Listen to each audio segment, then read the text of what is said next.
Hello everyone and welcome to Movie Review UK. My name is MJ and today I'm going to be reviewing Logan. This is the third solo Wolverine outing and the second one directed by James Mangold, and it's also worth noting that he also came up with a story as well.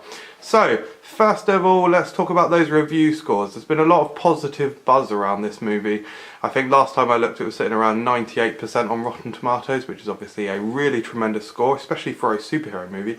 And I will say that I echo the positive feedback quite largely. I saw it on the 28th of February, a special 10/23 showing, because of course one of the characters in the film is X23, and X is Roman numerals for 10, hence that fun little gimmick showing that they did. And might I add as well, this is much better than a midnight showing. Getting that extra hour and 40 minutes in, which is obviously almost an entire film. Logan's slightly longer than that, so actually we ended up coming out of the cinema around 1 AM.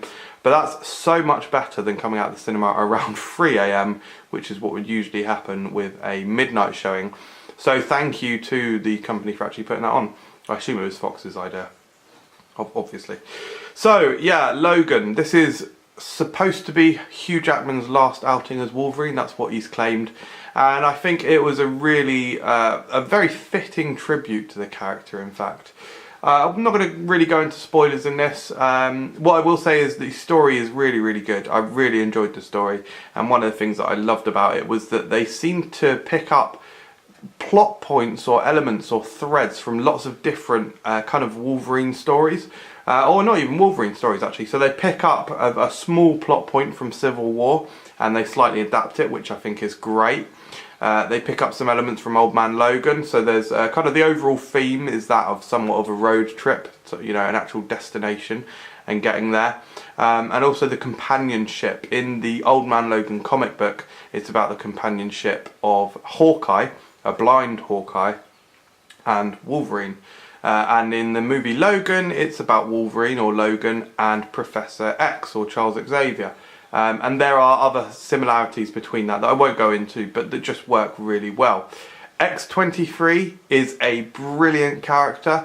Not a huge amount of dialogue, but really awesome stuff. Very feisty, very nimble, and just a very interesting character that you definitely you kind of feel for them, and certainly towards the end of the film you want more from them.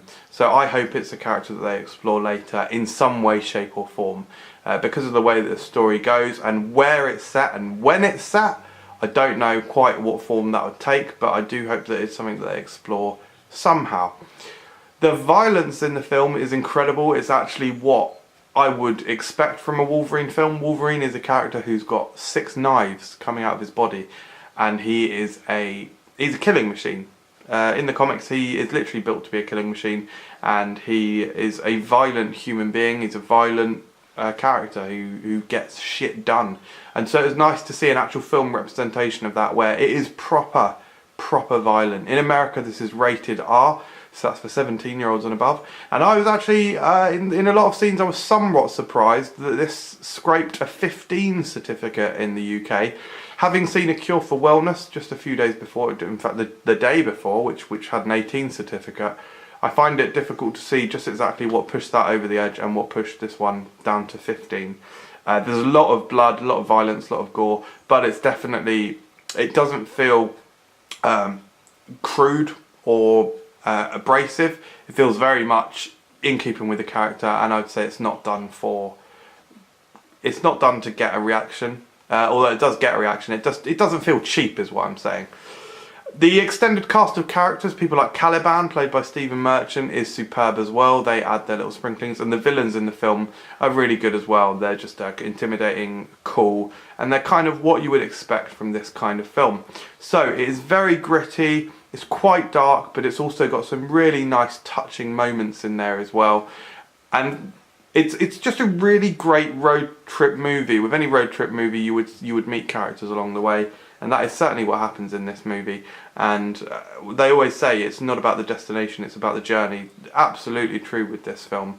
Some really key scenes along the way, some scenes that will become very memorable, and certainly the best Wolverine film. This is really a special superhero movie. It's very solid.